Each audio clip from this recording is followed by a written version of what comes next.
Pour obtenir une allocation adulte handicapé, une allocation d'éducation de l'enfant handicapé ou encore une carte de stationnement depuis 2005, il faut passer par la MDPH, la maison départementale de la personne handicapée, autrement dit un guichet unique, mais principal bémol, selon une pétition lancée il y a 3 mois et diffusée sur les réseaux sociaux, près de 1600 demandes seraient en attente. Les demandes sont lentes à être traitées, ce qui génère des situations précaires. J'ai sollicité la MDPH personnellement par rapport à mon dossier, parce que tout vient de là. J'ai commencé déjà à écrire par rapport à des renouvellements d'allocation adulte handicapé, de reconnaissance. Et là, c'était... Parce que j'envoie tout en recommandé, j'ai jamais reçu aucun courrier comme quoi ça a bien reçu. Or, dans les 4 mois, ils sont dans l'obligation de vous répondre, mais ils ne le font pas.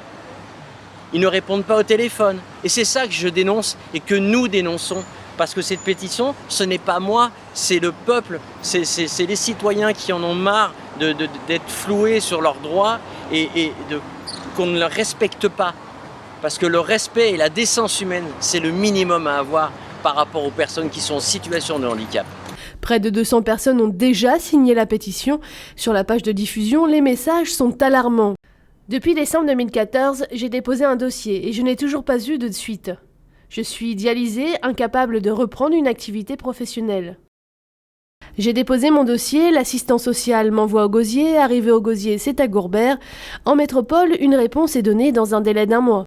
Des centaines de messages qui souhaitent donc trouver une issue à leur situation. Pour l'heure, la direction du MDPH n'a pas répondu à nos sollicitations. L'allocation adulte handicapé peut aller jusqu'à 808,46 € par mois, une somme qui permet à la plupart des allocataires de payer leur loyer. En Guadeloupe, 10% de la population a un handicap, soit 49 000 personnes, 16% seulement des personnes ayant un handicap ont un emploi. Les signataires de la pétition souhaitent une enquête sur le fonctionnement de l'institution, mais surtout une plus grande accessibilité aux informations et au suivi de leur dossier.